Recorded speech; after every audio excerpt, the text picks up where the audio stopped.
जय माता दी। दोस्तों, आज मैं आपको शारदीय नवरात्रि किस तिथि से शुरू हो रहे हैं, किस दिन समाप्त हो रहे हैं, आपको कौन कौन से व्रत रखने चाहिए, घट स्थापना आपको किस दिन करनी चाहिए, किस समय आपको घट स्थापना करनी चाहिए, पूजा का क्या समय रहे, आपको किन बातों का ध्यान रखना चाहिए नवरात्रि में। इस वीडियो में मैं आपको नवरात्रि की पूरी संपूर्ण जानकारी देने जा रही हूँ, तो वीडियो को पूरा देखिएगा, बिल्कुल भी स्किप मत कीजिएगा। जय माता दी। मैं आपकी यशदोस्त ऐश्वर्या अर्चना गुप्ता ज्योतिष के सरल उपाय में आप सभी का हार्दिक स्वागत करती हूँ। कैसे हैं आप सभी? आशा करती हूँ आप सभी स्वस्थ व प्रसन्न होंगे अपने पूरे परिवार के साथ। ऐसे ही स्वस्थ व प्रसन्न बने रहें, ऐसी मैं आप सभी के लिए मंगल कामना करती हूँ। दोस्तों, माता जगत जननी जगदम्बा अम्बे माता जो 9 दिन पृथ्वी पर आती हैं और अपने भक्तों का कल्याण करने के लिए, चैत्र के माह में और फिर शारदीय नवरात्रि में ये पूरा अपने भक्तों के, अपने संतान का, हम उनकी संतान ही हैं, हमारा हर तरह से दुख दूर हो जाए, हमें हमारे जीवन के हर सुख प्राप्त हो, उसके लिए माँ 9 दिन पृथ्वी पर भ्रमण करती हैं। ये 9 दिन अगर लगातार हम माता की अर्चना, पूजा, विधि, कलर, ये सभी चीज़ों का अगर हम ध्यान रखते हैं और माता से अनुनय विनय करते हैं, तो ऐसी माता की कोई कृपा प्राप्त ना हो, ऐसा हो ही नहीं सकता। जैसे एक माँ अपने बच्चे की पुकार सुनकर तुरंत दौड़ पड़ती है, ऐसी ही माता जगत जननी जगदम्बा है कि आपके लिए तुरंत दौड़ पड़ती है। इन दिनों में अपनी कुल देवी की भी पूजा जरूर की जाती है। कुल देवी भी देवी ही हैं, माता दुर्गा का ही स्वरूप होती हैं कुल देवी भी। तो अगर आप कुल देवी का आपको नहीं पता है, तो इस वर्ष आप नवरात्रि से अपने दुर्गा रूप में ही अपने कुल देवी की पूजा भी शुरू कर दीजिए। कहने का मतलब है माता दुर्गा को ही अपनी कुल देवी बना लीजिए संकल्प के साथ में, और देखिएगा फिर तो आपके जीवन में हर संकट आपका दूर होगा, हर क्षण दूर हो जाएगा, हर क्षेत्र में विकास शुरू हो जाएगा। दोस्तों, इस वर्ष नवरात्रि 15 तारीख से शुरू होने जा रही है। सॉरी, इससे पहले आप सभी को एक कुछ कहना चाहूँगी। आप मेरे इस चैनल से नए जुड़े हैं, आपने अब तक चैनल को सब्सक्राइब नहीं किया और आपको मेरे वीडियोस अच्छे लग रहे हैं, चैनल को सब्सक्राइब कीजिए, घंटी के बटन को ऑल पर कर लीजिए। वीडियो अच्छे लग रहे हैं, अच्छा लगे तो जय माता दी कमेंट में ज़रूर लिखकर वीडियो से बाहर जाइएगा, और इसके साथ लाइक ज़रूर कर दीजिएगा, जिससे कि और लोगों को भी आपका ये मोटिवेशन और लोगों तक पहुँचे और लोग भी इसको पसंद करें। दोस्तों, 15 तारीख को रविवार है, रविवार से नवरात्रि लग रही है। 23 तारीख को समाप्ति है, यानी कि नवमी तिथि है। 24 तारीख की दशमी तिथि है। मैं आपको रेगुलर वे पर वीडियोस बताऊंगी कि आपको किस तरह से किस माता की पूजा करनी है, किन कामनाओं के साथ में करनी है। दशमी का विशेष उपाय होगा, उस वीडियो को आप लोग बिल्कुल भी स्किप नहीं करेंगी। अगर आप महिला हो या पुरुष हो, आपको ये लगता है कि आपके परिवार में कोई सुनता नहीं है, आपकी चलती नहीं है, उस वीडियो को तो बिल्कुल मिस मत कीजिएगा। ऐसा अचूक उपाय दूंगी कि ये उपाय आपके जीवन में, आपकी ज़िंदगी को, ये आप जो कहते रहते हैं ना, कोई मेरी सुनता नहीं है, बिल्कुल भूल जाएंगे आप कहना। तो दशमी तिथि पर जो वीडियो आएगा उससे तो जरूर देखिएगा। चलिए दोस्तों, 15 तारीख से रविवार है, अष्टमी तिथि पड़ेगी 22 तारीख की, और नवमी पड़ेगी 23 तारीख की, मंगलवार की है 24 तारीख जो दशमी तिथि पड़ेगी, विजयादशमी। 15 तारीख से जब नवमी शुरू हो रही, तो इस दिन हम लोग व्रत भी रहते हैं और घट स्थापना भी करते हैं। कुछ लोग 9 दिन तक व्रत रहते हैं, कुछ लोग पड़वा और अष्टमी का भी रहते हैं। तो पड़वा का व्रत रहेगा, जिसको हम प्रथम दिन कहते हैं, ये होता है, ये पड़ेगा 15 तारीख को, और अष्टमी भी पड़ेगी रविवार को ही 22 तारीख को। तो अगर आप 2 दिन का व्रत रखते हैं, तब आप 15 तारीख को रखेंगे और 22 तारीख को रखेंगे।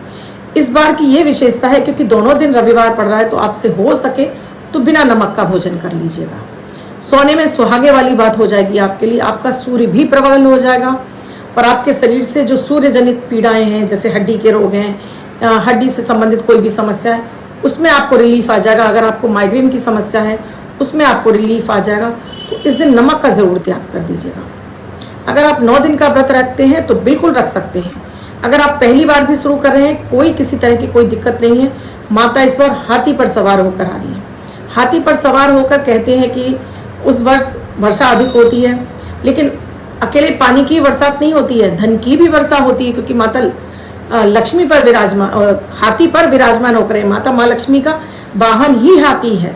माता दुर्गा जो शेर पर सवार है, लक्ष्मी रूप में जब आती है तो वो हाथी पर आती है। तो ये आपके लिए अपार संभावनाएं खोल देगा।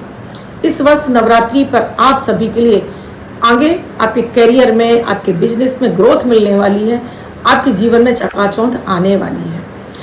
तो घर की महिलाएं करें चाहे पुरुष करें, नवमी के व्रत हर कोई रख सकता है, बच्चे भी रख सकते हैं, बूढ़े भी रख सकते हैं।